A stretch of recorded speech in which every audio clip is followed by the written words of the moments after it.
Hai, halo Sobat Alpha Teknik, saya Rafael, senang rasanya bisa berbagi ilmu dan pengalaman kepada rekan-rekan khususnya di bidang elektronika. Dan di video kali ini kita akan memperbaiki mesin las. Ini sudah saya bongkar ya, yang keluhannya terbakar, ada beberapa komponen yang terbakar di sini dan menyala percikan api. Coba kita tes dengan penuh kengerian. Nah, kita tes sebentar, hati-hati. Nah, seperti itu rekan-rekan. Ngeri sekali ya. Jadi ada percikan api terbakar. Oke rekan-rekan, bagaimana cara perbaikannya? Namun sebelumnya, bagi rekan-rekan yang baru di channel Alpha Teknik ini, silahkan klik tombol like dan subscribe untuk mendukung saya agar saya lebih bersemangat lagi dalam membagikan trik-trik atau cara-cara perbaikan elektronika yang ada di sekitar kita. Kedepan masih banyak lagi trik-trik atau cara-cara perbaikan elektronika yang akan saya bagikan. Oke rekan-rekan, langsung saja kita perbaiki mesin las ini yang keluhannya terbakar.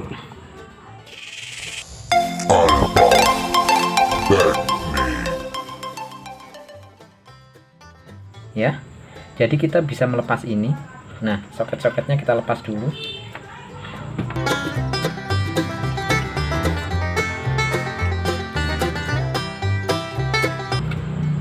Nah, rekan-rekan, kita bisa melepas seperti ini ya. Nah, setelah kita amati, ternyata di sini ada sebuah resistor yang terbakar. Karena terbakar, jadi tidak diketahui ukurannya ya. Nah, kita akan mencari referensi dulu dengan mesin las ini. Ukuran resistornya ini berapa? Ini ya. Oke, saya sekarang cari referensi. Lihat-lihat, ternyata ada sebuah referensi. Di sini kita lihat gambarnya ini. Ternyata ada yang pernah memfoto untuk resistor yang terbakar. Mesinnya hampir sama, mungkin sama ini mesinnya ya. Nah, resistornya itu gelang warnanya kita lihat merah-merah emas-emas, berarti 2,2 ohm. Nah, oke, kita ganti dengan resistor 2,2 ohm. Kita sudah mendapatkan referensinya ya, merah-merah emas-emas, berarti 2,2 ohm. Nah, ini kita lepas dulu.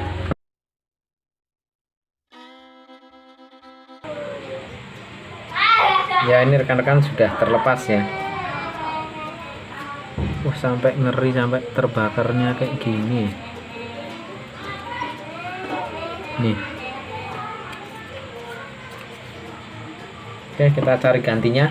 Kita cari di cabutan saja ya rekan-rekan.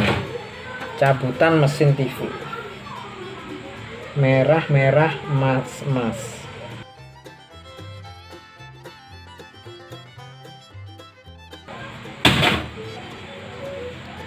Merah-merah emas-emas.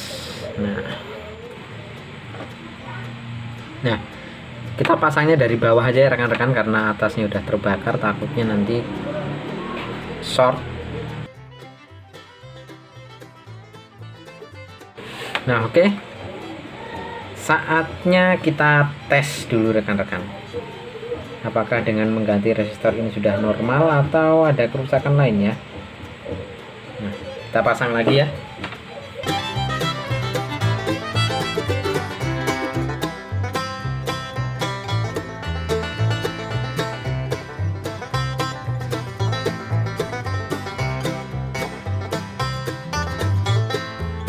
Saatnya kita tes dulu. Kita akan tes dulu apakah masih meledak atau mengeluarkan percikan api.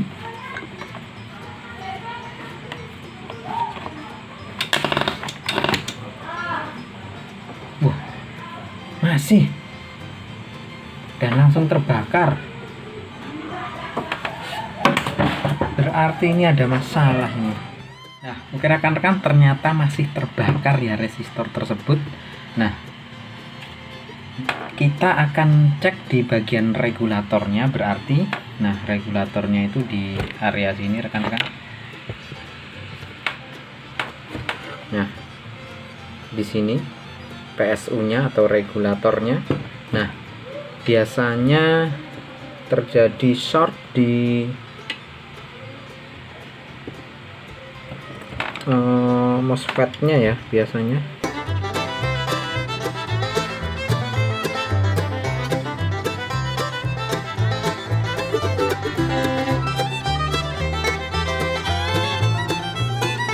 Nah, seperti ini saja.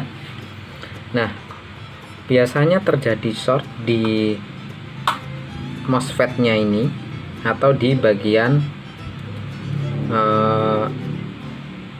switchingnya ini ya. Nah, kita akan lepas dulu MOSFET-nya ini, lalu kita cek dia menggunakan tipe berapa karena tidak terlihat dari sini. Dan kita cek apakah short.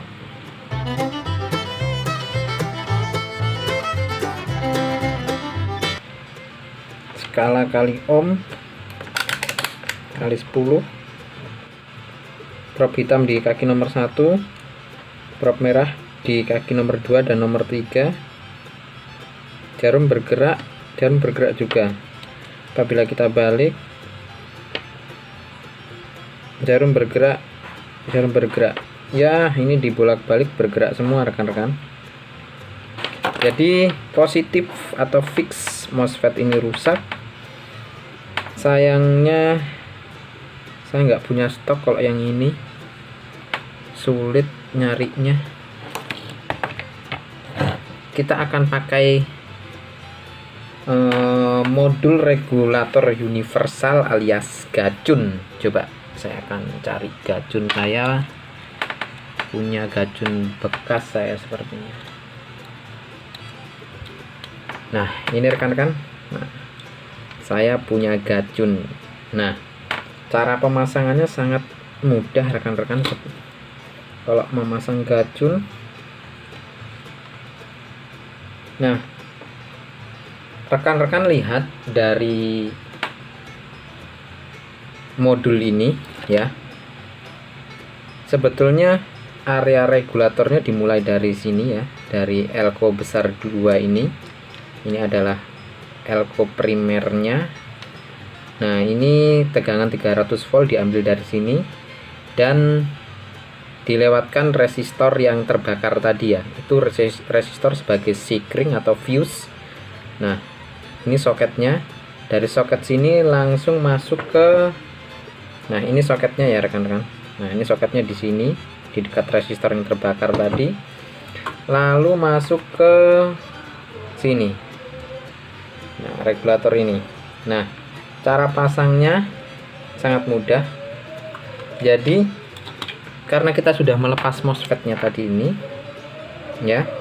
Nah, untuk kabel merahnya ditaruh di kaki tengahnya dan kabel hitamnya ditaruh di ground.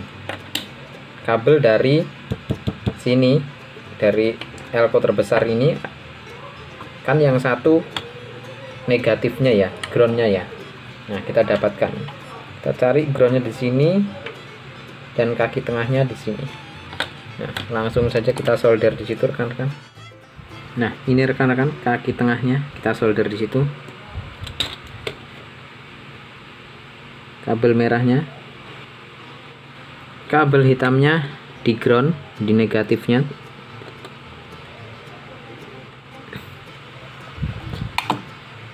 Ya, sudah seperti itu rekan-rekan. Sangat mudah sekali memasangnya. Lalu potensionya ini kita minimalkan, putar ke kiri full. Nah, jadi tegangannya pakai yang terkecil dulu. Nah, lalu kita tinggal pasang lagi rekan-rekan. Oke, kita akan pasang lagi ya. Rakit lagi dulu.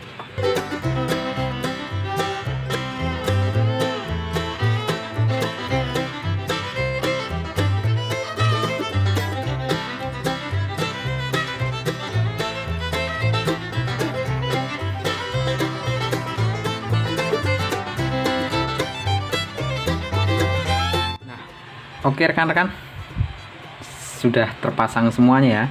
Pastikan semua soket terpasang dengan baik dan jangan salah soketnya. Ini semuanya sudah bagus. Lalu ini modul gacunnya. Nah, yang penting jangan dipasang dulu. Ini rekan-rekan yang ke trafo bagian bawah jangan dipasang dulu. Nah, lalu oh ya, resistor yang terbakar tadi ini ya rekan-rekan. Sini.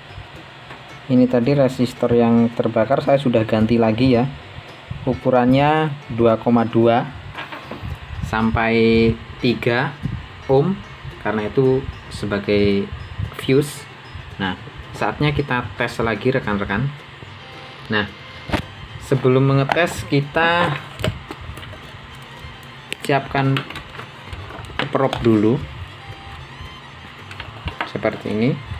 Set di tegangan 200 volt. Seperti ini.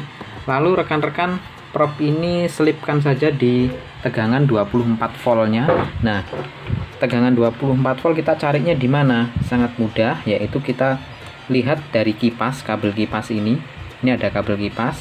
Nah, nanti mengarah ke soket, sebuah soket. Nah, soketnya di sini. Nah, ini adalah soket ke kabel kipas menggunakan tegangan 24 volt. Nah, kita colokkan di sini. Nah, gini rekan-rekan. Tegangan 24. Nah, probe-nya kita colokkan ke tegangan 24 seperti ini.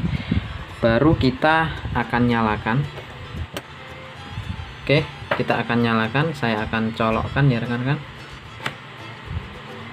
Ya, sudah menyala rekan-rekan. Ini lampu indikator hijau sudah menyala dan tidak ada nyala lampu OC, berarti MOSFET-nya ke-8 MOSFET ini baik-baik saja sepertinya. Nah, kita lihat tegangannya. Ternyata hanya ada 10 volt yang untuk menyalakan kipas. Nah, kita adjust atau tambahkan tegangannya melalui trimpot yang ada di gacun ini ya, gunakan obeng seperti ini. Kita akan tambahkan sampai tegangannya ke 24. Lihat di avometer kan,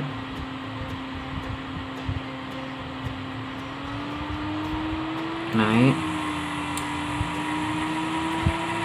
17, 18, 19, sudah 20.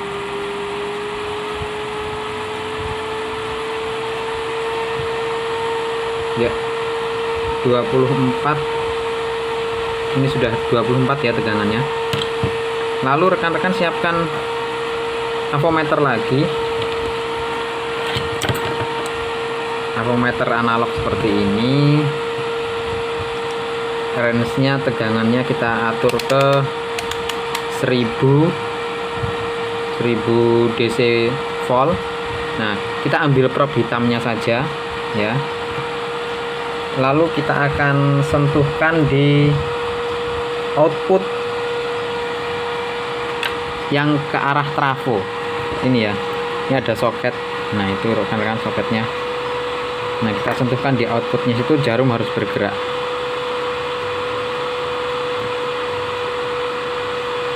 Ternyata belum bergerak.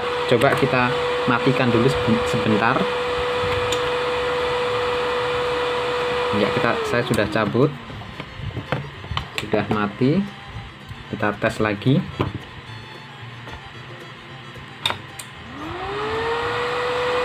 Tegangan sudah 24. Lalu avometer kali 1000. Langsung cek di pinnya ini, soketnya, jarum bergerak. Ya, jarum bergerak ya rekan-rekan nih. Nah, berarti ini sudah ada frekuensi di sini. Nah, kita bisa pasang berarti. Matikan lagi. Nah, oke rekan-rekan, kita tinggal pasang soket yang ke trafo bagian bawah. Oke, sudah terpasang. Kita lepas.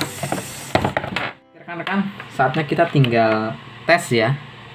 Kita nyalakan lagi, nanti kita tes apakah ada tegangan di outnya ini ya, sekitar 50 volt. Range-nya kita buat 200 volt, lalu kita colokkan. Oke, menyala, lampu OC padam, berarti tidak ada short di MOSFET-nya. Langsung kita cek di output tegangannya.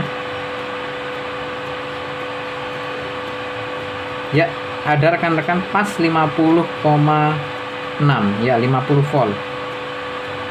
Nah, dengan kata lain berarti ini sudah normal ya. Nah, kita tinggal kembalikan kepada yang punya untuk dites bagaimana, apakah ada kendala lagi. Tapi intinya ini kalau keluar tegangannya di sini berarti sudah normal. Oke, begitu saja rekan-rekan.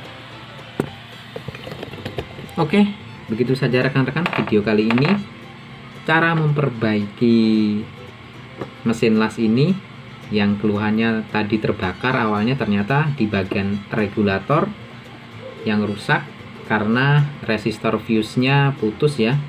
Resistor fuse-nya menggunakan 2,2